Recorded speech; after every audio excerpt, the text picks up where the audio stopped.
Hello and welcome. It's Gone Solo GOZR. I am, as always, your host and storyteller, Royce Rosewood. We are playing through our GOZR campaign using Mythic Game Master Emulator to generate the adventure and see what happens next. So, in our last episode, our two heroes, Cam and Zamzes, accompanied by Cam's rat familiar, Basingstoke, and the befriended sewer croc, Dat, went into the Big Muddle. They are looking for a sunken ruin to return the door shield and pacify the swirling sand spirits that are attacking and filling their home of GOZR City with sand. So, on their way, they met a tribe of juvenile wetbots, which are robots that live here in the swamp.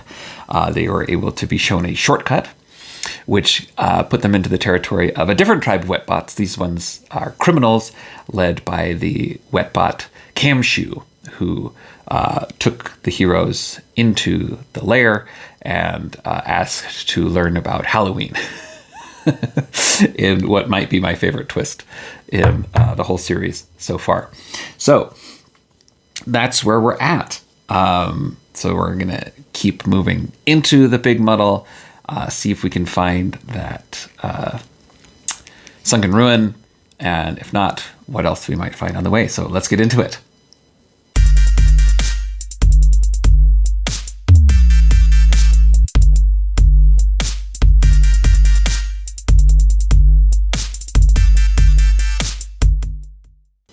All right, so a couple things. Do you like how last time I said, oh, we're going to do a chaos for every region, and we're going to let Mythic, give its opportunity to do things. And then I didn't do that at all. Well, we're going to try to remember, be better this time.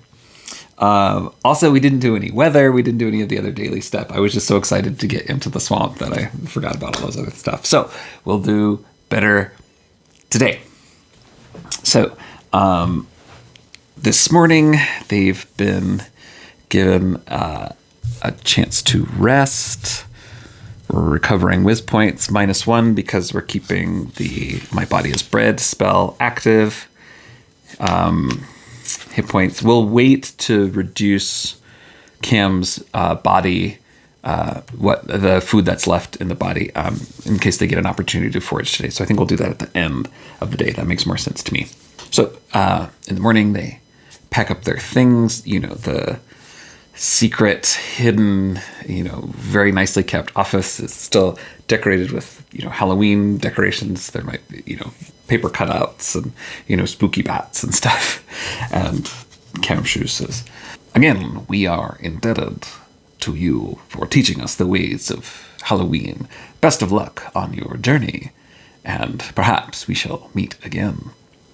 And Cam says, yes, perhaps, and maybe you'll have some other tasks for us to do, but if we do not get this door shield, there's just going to be bad news.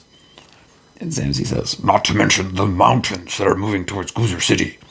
It seems that this place that we live is enveloped in total chaos. And Camshoe says, yes, very well. Well, as I always say, chaos is good for business. All right. And we head out. So let's, before we forget, let's do our weather for today. 3, typical.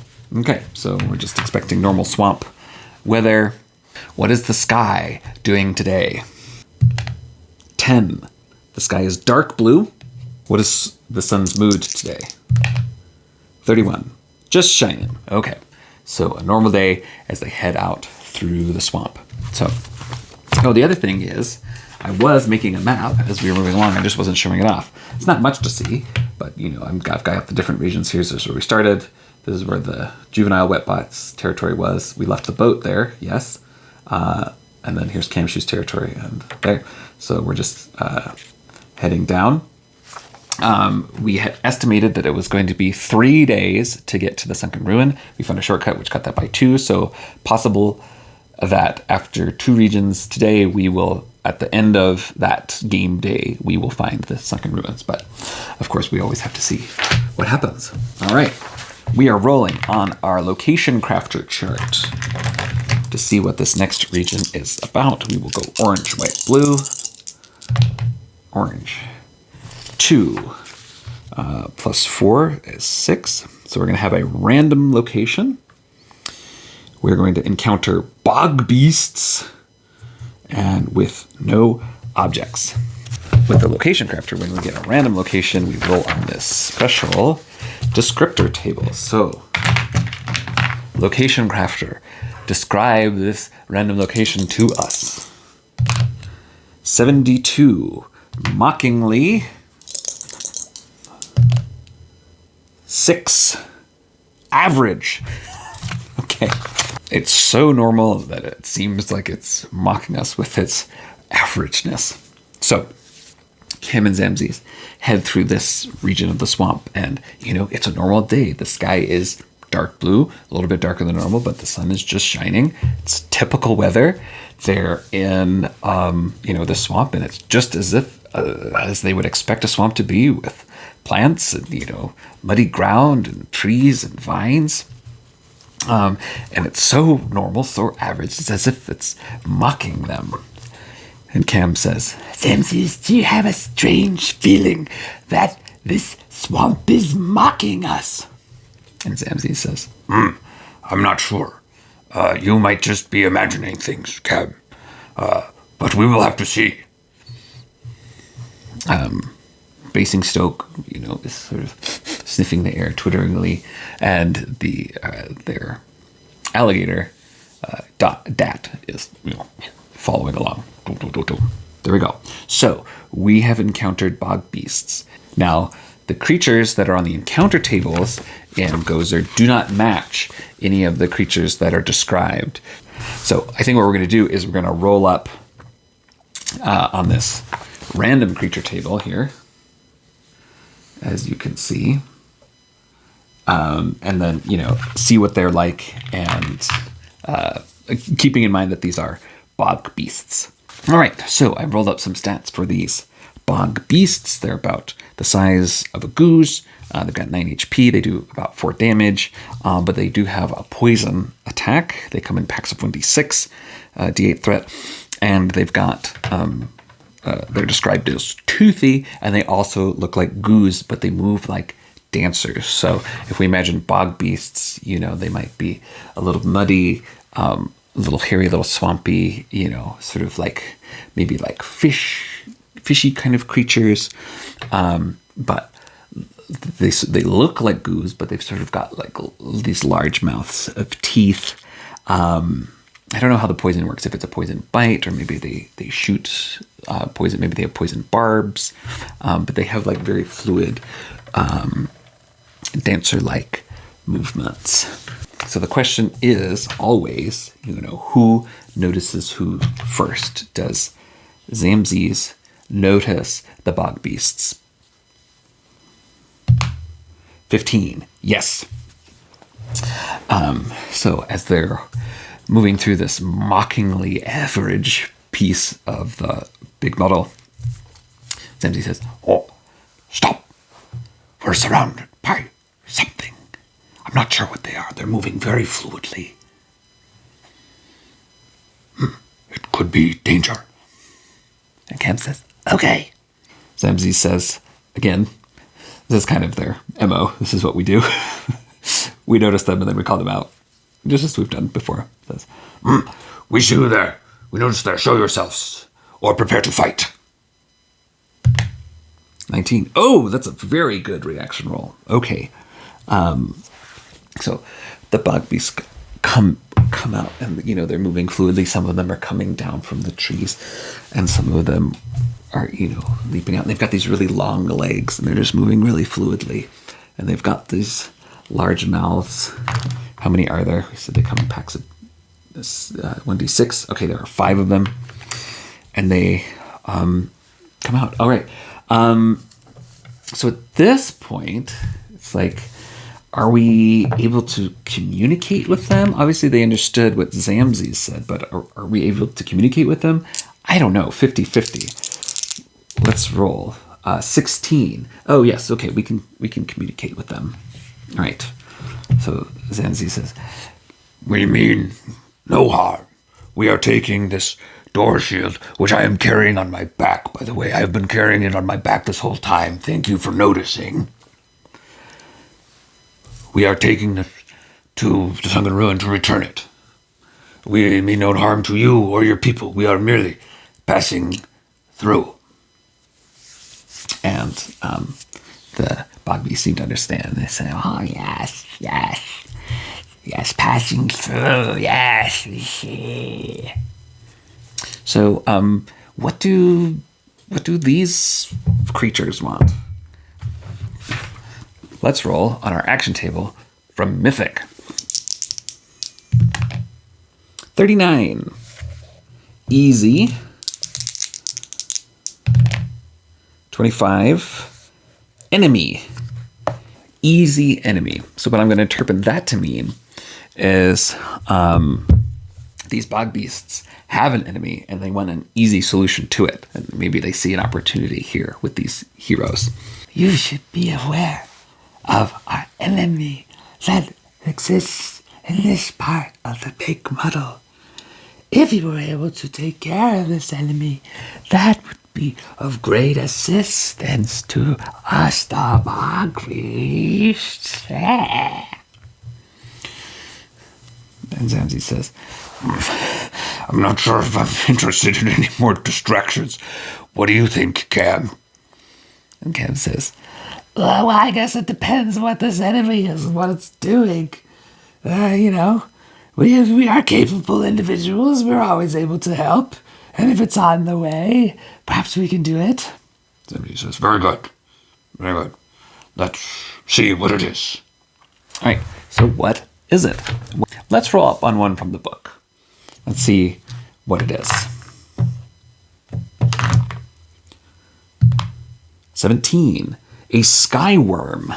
All right, these look pretty bad.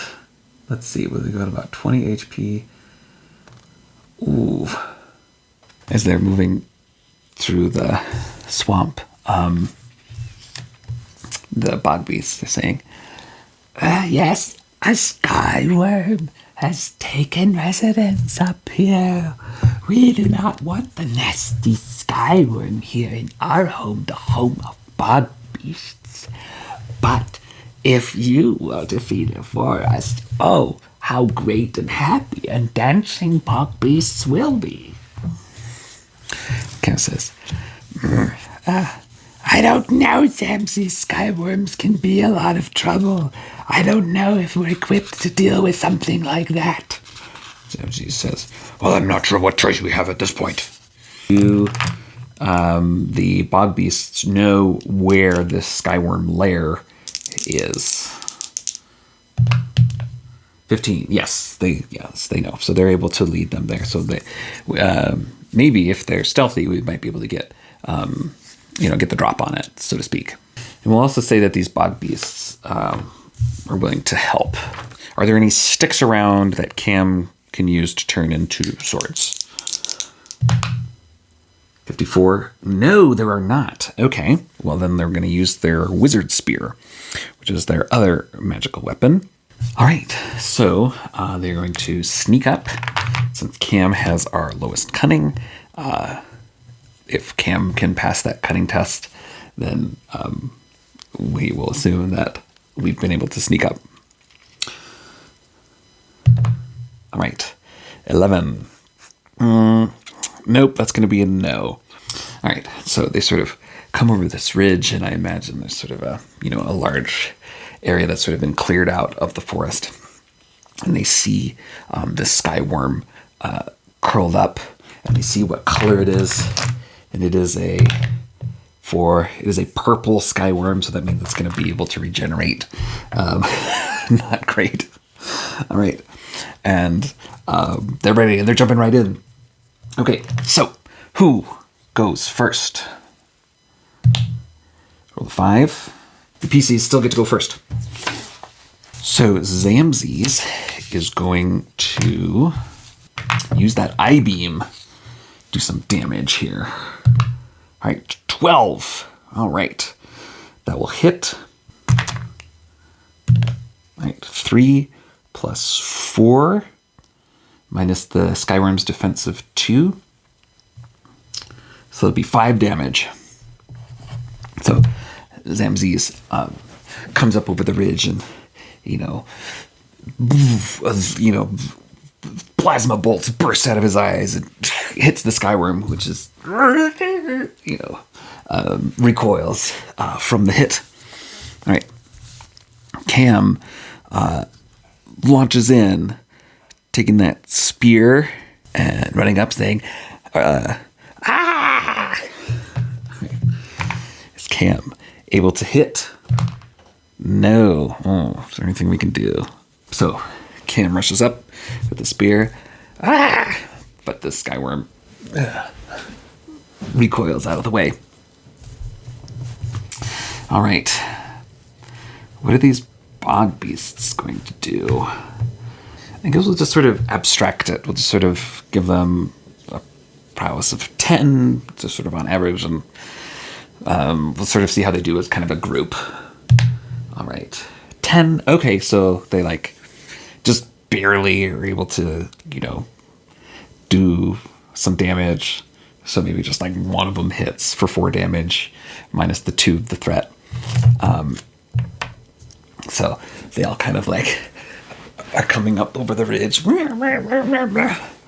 And one of them's able to kind of, scratch on the tail. Or maybe bite with the teeth, yeah. They do 2 damage.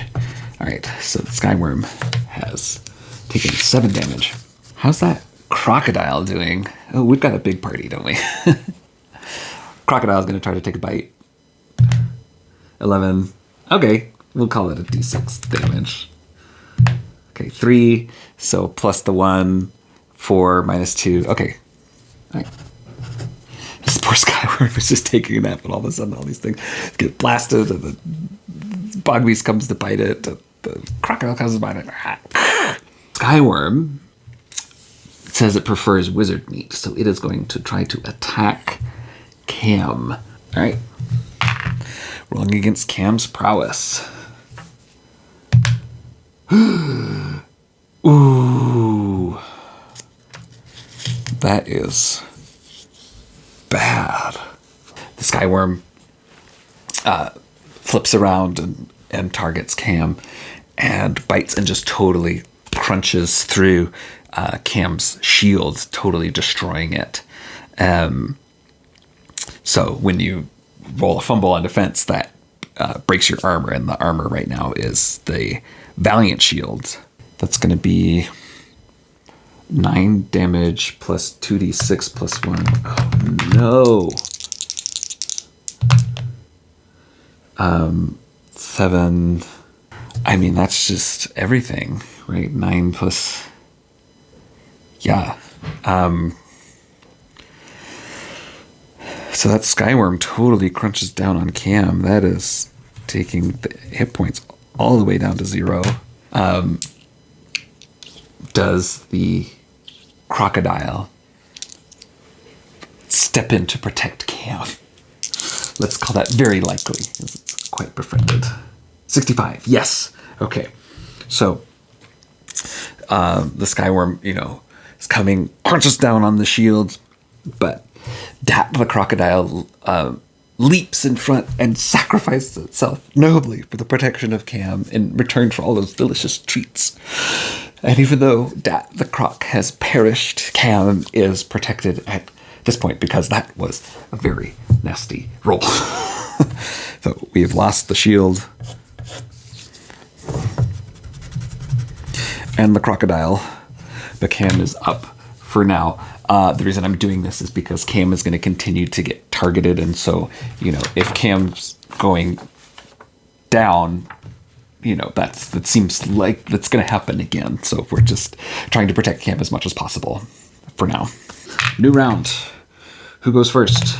Oh no, the Skyworm moves again. We're going to spend a point of goose to steal the initiative.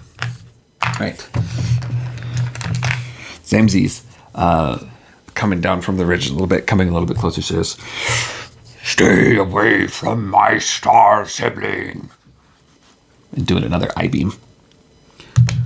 2. Ooh, that's not good. So fires the I-beams, but they just go wild as the skyworm is now flying up and starting to curl around. Cam takes the wizard spear, tries to jab it up at the skyworm. 4. That's also going to miss. The skyworm is just roiling and turning. Ooh, this is not looking good. All right, how do the Bogbeasts do? 7. Nope, that's not going to work. Oh, man, what's the point of going first if you don't even hit? Skyworm targets Cam again. 20. Oh, that's a critical on defense. So Cam gets to do something special. The Skyworm comes down and is going back for Cam, smelling that wizard blood, wanting to eat that wizard meat.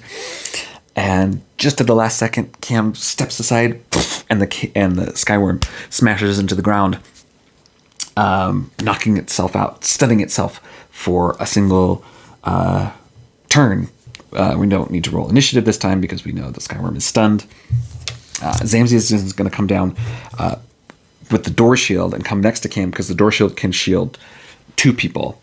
And it's going to set up the door shield and do an I-beam over it as trying to target the stunned Skyworm.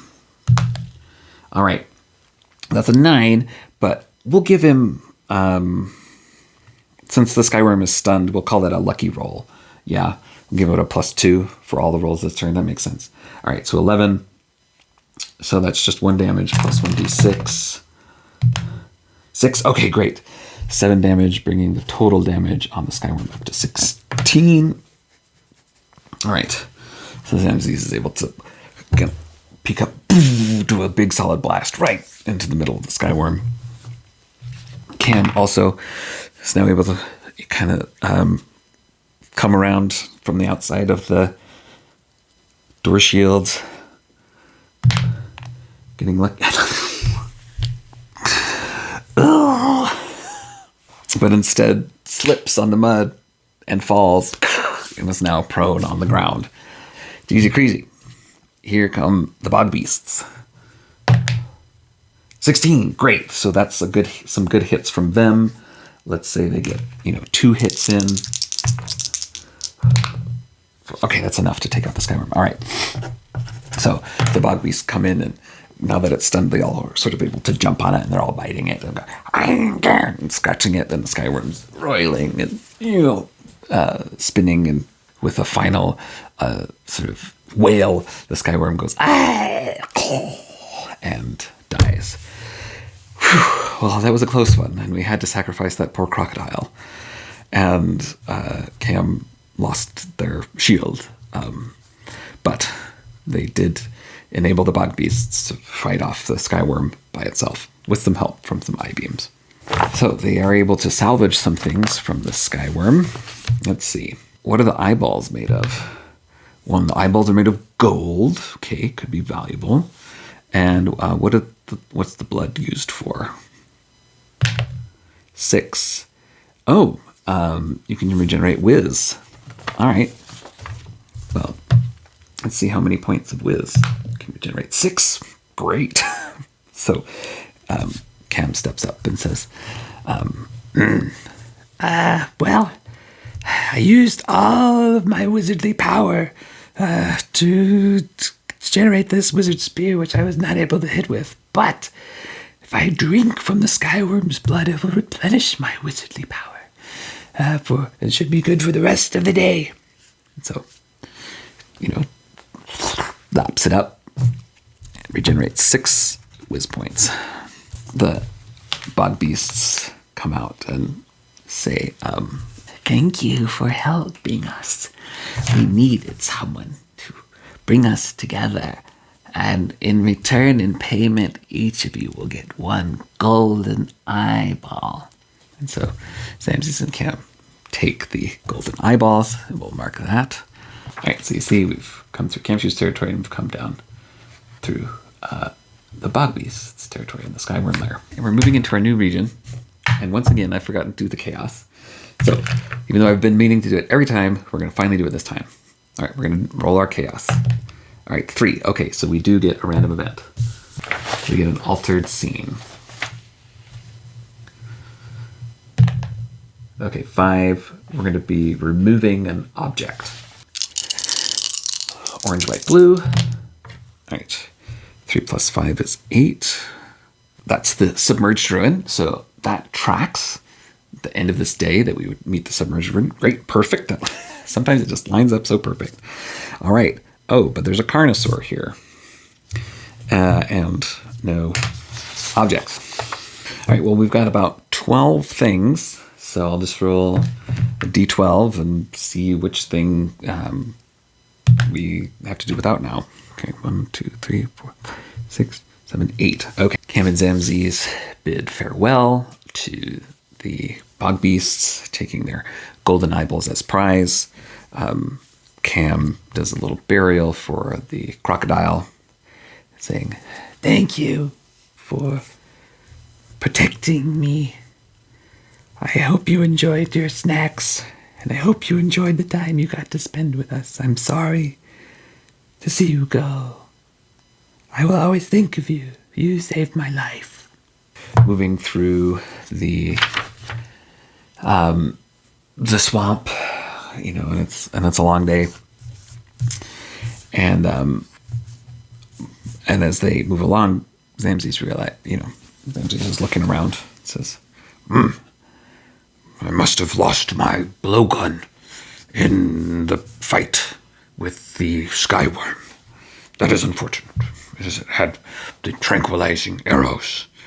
But such is the life as an adventurer. Losing things, gaining things. This is how it goes. it's going to take them all the way to the end of the day to get to that submerged ruin. And when they get there, unfortunately, they find there's in the encounter table it says carnosaur. We're going to call this tyrant lizard, sort of a similar thing. That's the bad news if they're going to have to get through that to get to the submerged ruin.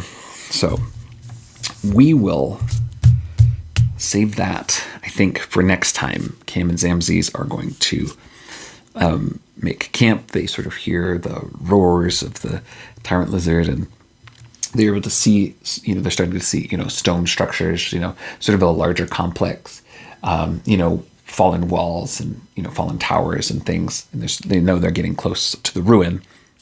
But there is at least one of these carnosaurs and maybe more sort of prowling the area, the complex. And they're going to need to make a plan. Were they able to gather any food today? Nope. So we'll take Cam's that body counter down. All right, and our mountain counter down. It's been another day. All right, well, exciting fight with the Skyworm. Sacrifices made. And we're getting very close, and even more troubling monsters to face ahead. So stay tuned and come back next week. If you're enjoying these, please, as always, like, subscribe, share with a friend. This is Science Fantasy Awesome, and you are awesome.